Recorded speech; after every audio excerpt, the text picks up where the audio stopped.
Stella is a lawyer and the wife of Julian Assange, who continues to face extradition from the UK, where he's currently held in a high-security prison, to the US, where he is accused over information released by WikiLeaks, which he founded.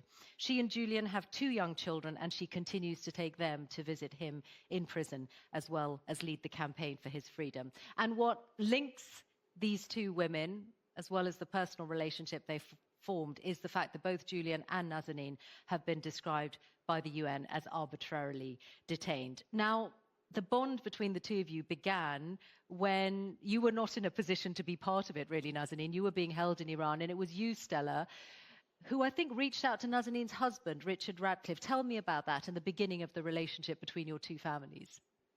Yeah, so I was obviously following Nazanin's case and following Richard, who was the one who was keeping it in the public eye. And he was fighting this lonely battle, and I related to him immediately.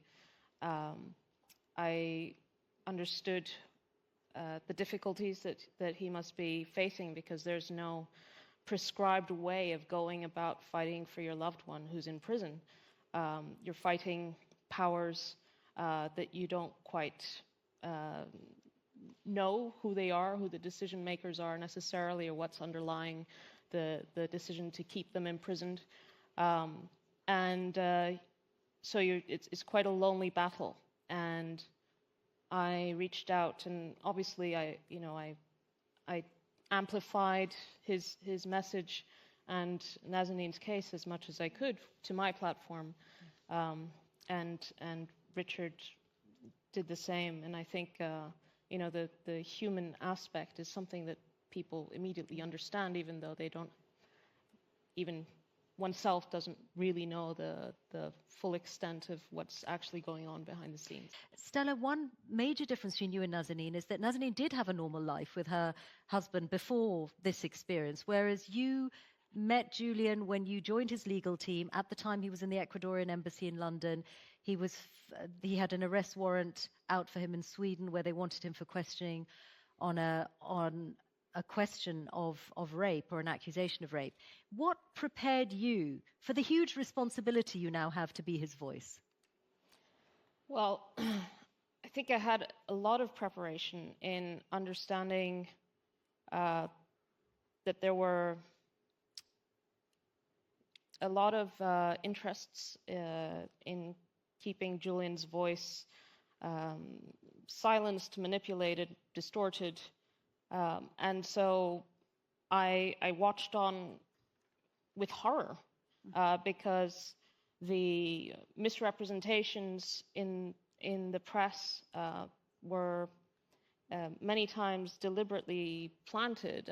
Julian has been up against the US security intelligence apparatus, and of course they have means to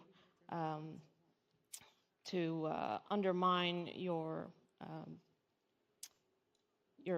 public persona, and this was happening constantly with stories appearing, for example, on the front page of The Guardian that were completely fabricated. So how do you deal with this?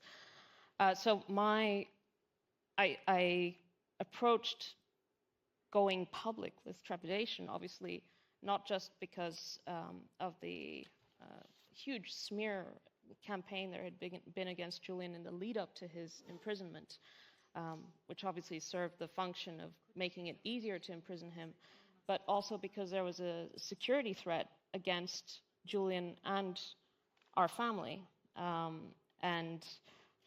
There had been attacks not just on his person, but also now we know plans to kidnap and even assassinate him while he was inside the embassy. So those were real threats, and so I didn't want our family to be in the public eye precisely because Julian So was your at relationship risk. with the press is more complicated than Nazanin's. It's not just a concern about privacy. For us, it was an added layer of security, and obviously there were efforts to try to force him out of the embassy in different ways, and me and our eldest child, we were already, we were the easiest way to get at him. So this was on my mind. Once he was in Belmarsh prison, so he was arrested on the 11th of April 2019. It's been 5 years now that he's been inside Belmarsh prison. Then the calculus shifted, because my greatest fear, which was never being able to see Julian again, him losing his life in prison, that was now a reality. And all the other risks and threats to us were lesser in comparison. And so the top priority had to be trying to reunite our family. And I was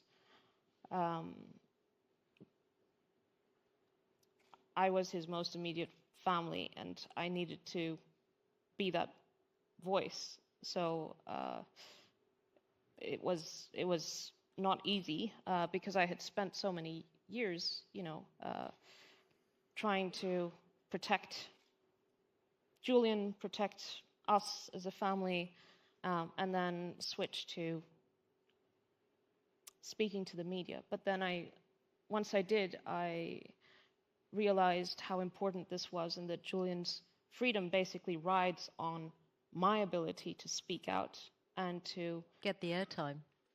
Yeah. Stella, can we talk about where you and Julian are right now? Because I think we're in a crucial period where you're hoping that something might change in his position. What is the date that's coming up, and why do you have a certain amount of hope?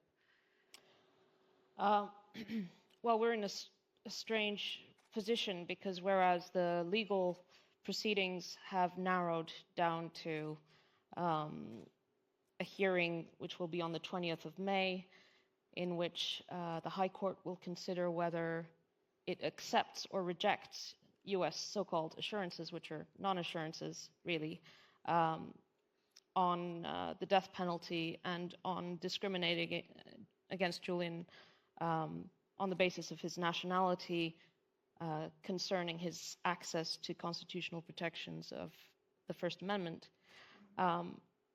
If the courts reject those, that's the end of the road here in the UK, and the UK will then move to extradite him, and Julian will then make an application to the European Court of Human Rights. So it's really critical now. He's just one decision away from extradition, unless he wins, and then he would then go to High Court appeal.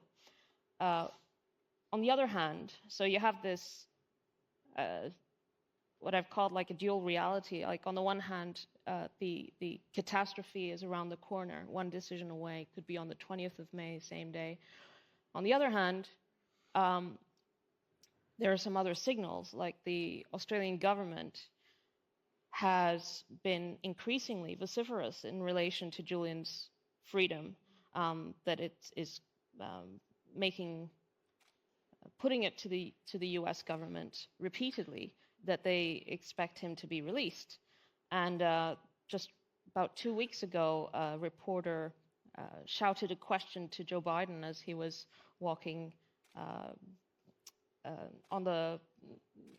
in the garden, and asked him, "What do you say about these requests from the Australian government about dropping the case against Assange?" And Biden said, "Well, we're considering it."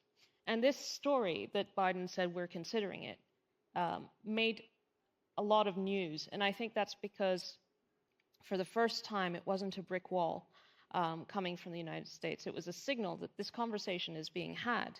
And of course it is, because Australia is a very close ally to the United States. And this is the one sticking point that keeps on coming up. And that's because in Australia, about 80 to 90% in recent polls, and over 2/3 of the Australian Parliament have called for Julian to be released. So it really, for the Prime Minister, this is a political issue and an electoral really since issue. the government changed in Australia that you've had that feeling, right? It's only under Anthony Albanese that.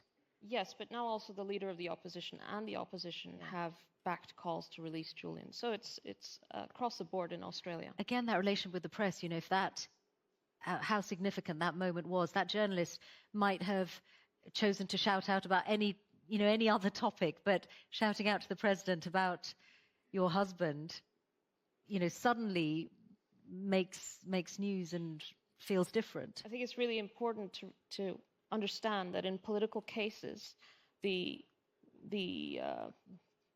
political forces involved are hypersensitive to any discussion about the case, precisely because it's political. Yeah. And that's why silence is the worst possible thing. That's why it's so important as a family to see accurate reporting, because your loved one's fate and liberty rides on that. And then conversely, if you see misreporting or the opponent's agenda being reported uncritically and this kind of thing, it's also it's really disconcerting, not because it's not an ego thing, it's because the very real the reality that their fate rides on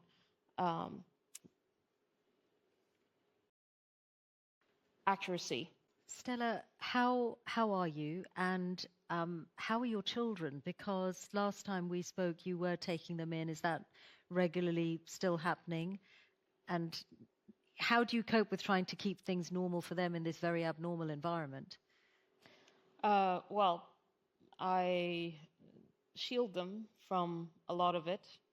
So what you were explaining about not talking about certain things in front of them, sometimes I have Which affects your communication with your husband in the time you have together. Yeah, and just people coming up to me and saying, well, could he be sent to America in the next few weeks? And then I kind of go, well, you can't say these things in front of our children. And prison features very prominently in their imagination.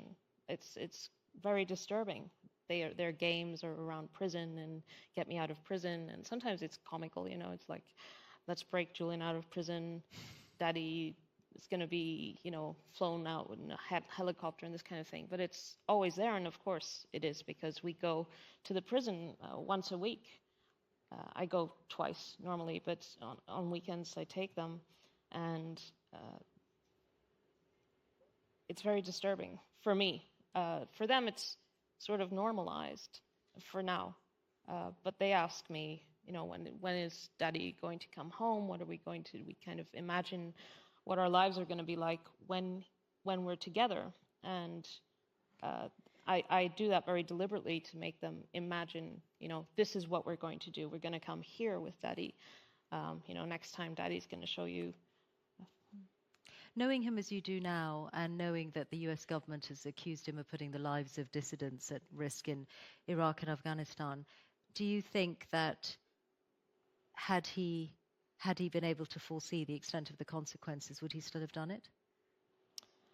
Well, Julian took every precaution to protect people, and what the United States is accusing Julian of is unprecedented. They've used the Espionage Act for the very first time against a publisher in a news gathering context, and this sets a precedent against the rest of the press. It serves a function to be able to deploy this precedent against the rest of the press whenever they choose to, because it criminalizes news gathering and publishing activity, receiving, possessing, communicating information to the public. So is that your message then for this, as we go to Press Freedom Day? Are you saying that should be a warning to people about what can happen under democratic governments, as well as the ones we talk about in other parts of the world? Well, they've taken what the United States has done with this prosecution is use a kind of standard way of imprisoning journalists. It's the equivalent, or it's the mirror of what is being done to Evan Gershkovich in Russia. He's accused of espionage for receiving, obtaining national defense information. Yeah. Julian is accused of receiving, obtaining possessing and communicating national defense information, not on behalf of any other country, but for the purposes of informing the public, and he got it from Chelsea Manning. So this is news gathering, and that's why you have the New York Times, the Washington Post, every single press freedom group saying this case is the greatest threat to press freedom globally, because not only does it set a legal precedent, it sets a political precedent as well, and it sends the signal that Western governments put journalists in prison too, and that puts journalists all over the world in more danger, because it's the new normal.